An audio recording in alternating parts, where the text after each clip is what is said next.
Jesus used hands-on teaching to help his disciples turn the corner in discipleship. I'm Amy from the Lakes, and today we're taking a look at John chapter 6.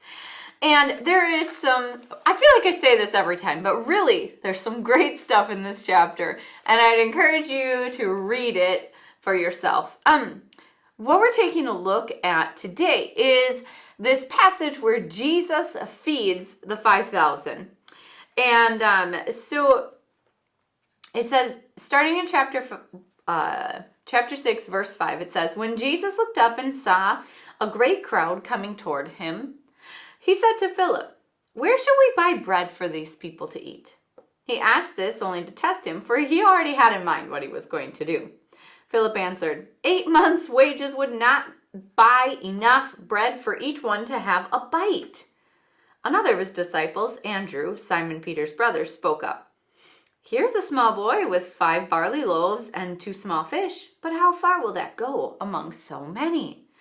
Jesus said, "Have the people sit down." There was plenty of grass in that place, and the men sat down, about 5,000 of them. No, there was women and children with them too, but only the men got counted. Jesus then took the loaves, gave thanks, and distributed to those who were seated as much as they wanted. He did the same with the fish. When they all had enough to eat, he said to the disciples, "Gather the pieces that are left over. Let nothing be wasted." So they gathered them and filled 12 baskets with the pieces of the 5 barley loaves left over by those who had eaten them. I mean, this is an amazing story of Jesus and a miracle here where he feeds tons of people.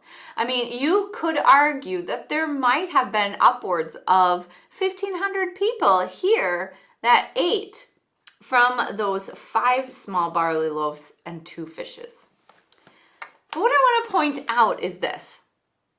Really, I'd like us to take a closer look at Jesus' interaction with his disciples.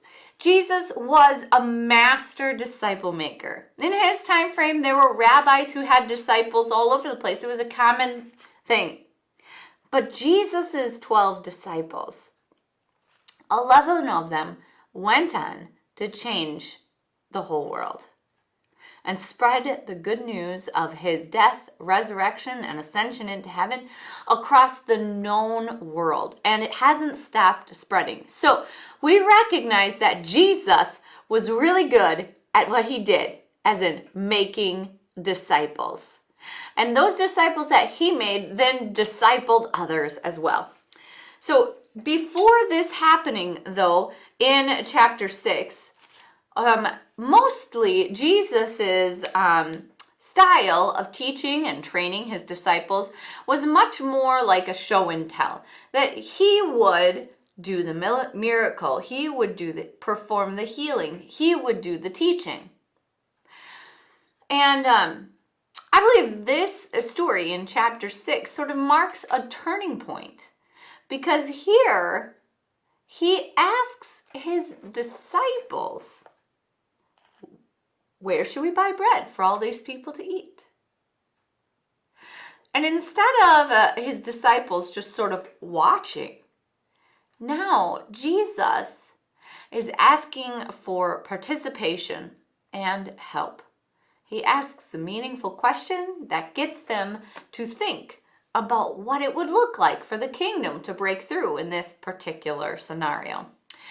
And so as a master disciple maker, Jesus did this intentionally. Previously, he had been showing them what the kingdom looked like, and they were watching. But now he's turned the corner, and now he is doing it, but asking for help. So they're participating more. And later, we're going to see Jesus sending out his disciples where they're doing and he's helping.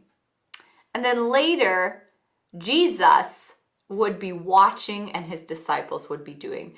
And eventually his disciples will make the full square to being full-fledged disciple makers in their own right and turn the world upside down. You see, Jesus invites us too on a disciple journey, on a journey of discipleship. And he wants us as well to participate in the kingdom of God and bringing that about, and for us to be hands-on learners.